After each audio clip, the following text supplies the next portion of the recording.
If you've ever wondered what is the perfect weight of anchor for a small watercraft for fishing on still waters, it's coming up on this episode of Fly Fishing University TV.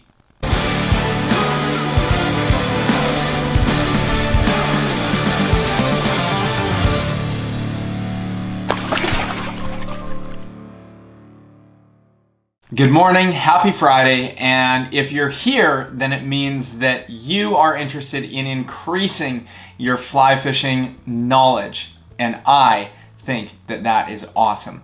My name is Jordan Ulrich, I'm the creator of Fly Fishing University, and today we are going to be talking about anchors and the perfect size of anchor for a small boat. Now, let me just say that this is, again, my opinion. This is a formula that I found just through calculating over and over and over and a bit of trial and error.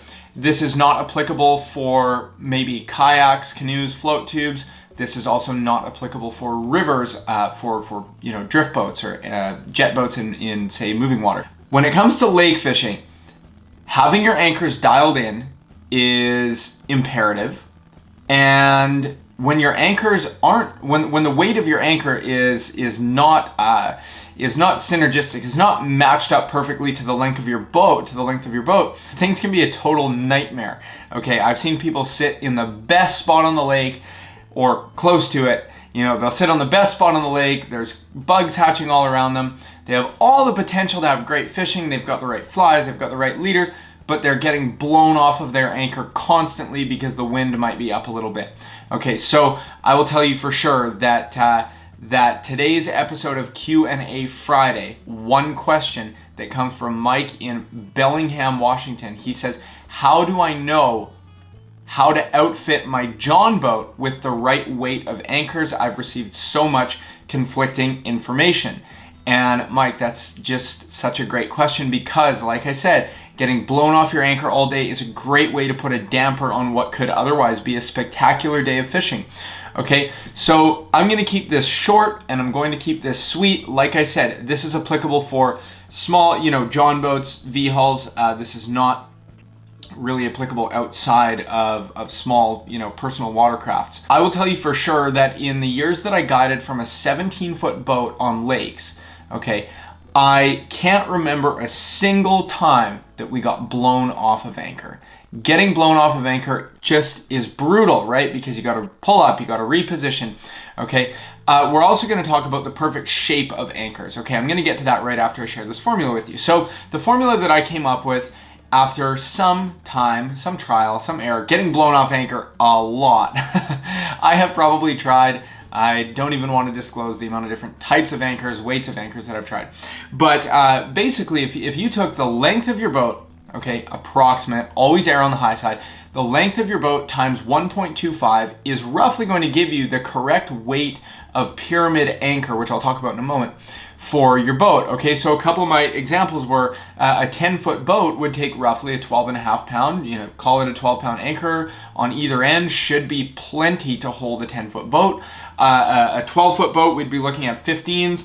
16-foot boat, we'd be looking at 20s. So I would say that, on the high side of this, okay, so you always want to err on the side of having a little bit too much weight versus not having enough.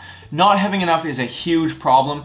Having too much, it's like, okay, well, it's going to take a little bit more, your hands are going to be a little bit more worn out at the end of the day and your shoulders might hurt a bit more, but at least you're staying on anchor, when you're fishing. And maybe in another episode we'll talk about anchor locks, but this is short, this is sweet, and I hope that this helps you if you're outfitting your boat, you're trying to figure out what are the perfect anchors to put on it. Okay, so length of the boat times 1.25 has always worked quite well for me.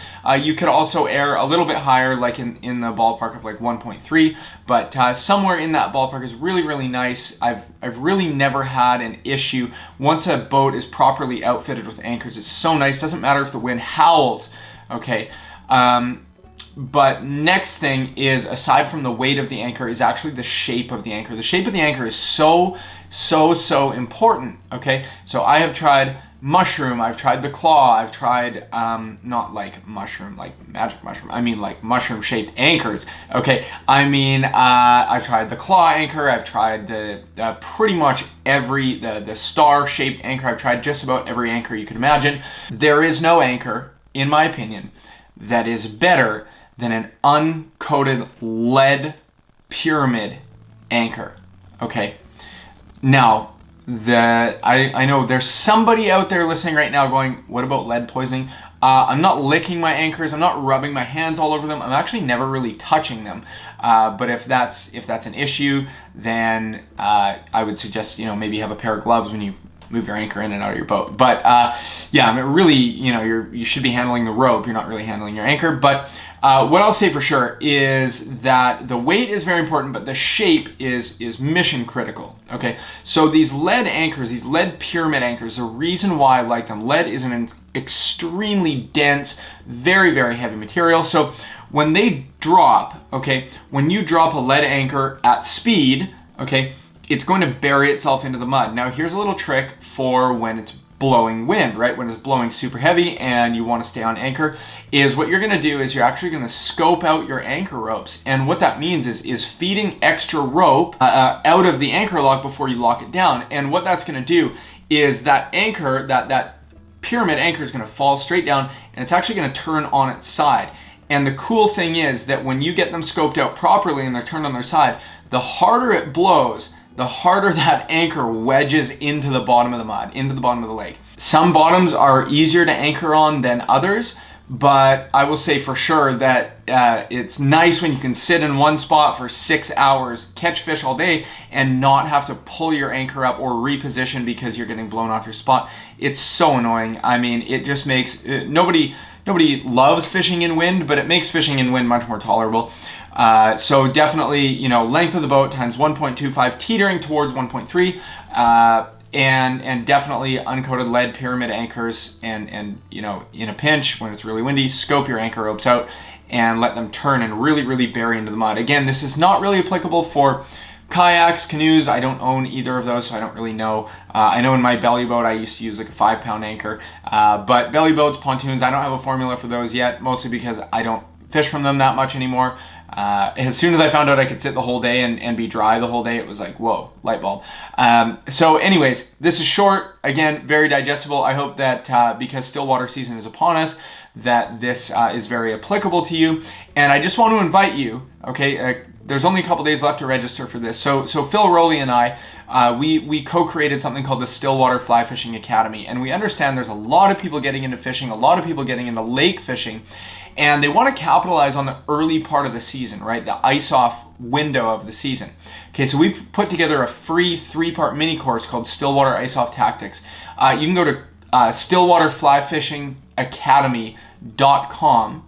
Okay, stillwaterflyfishingacademy.com. You can drop your name and email. We will mail you out this 3-part video training. It's totally free, and it's just designed to help people that, they might be totally starting out. Where are you going to find fish in the ice-off window? We see so many people show up and fish like they would in the middle of the summer and not catch any fish. It's because fishing is completely different, but it can be a magical time of year for Stillwater fly fishing enthusiasts. So thank you guys so much for watching. Thank you guys so much for listening. Thank you guys so much for tuning in. My name is Jordan Ulrich, and I look forward to seeing you on next week's episode.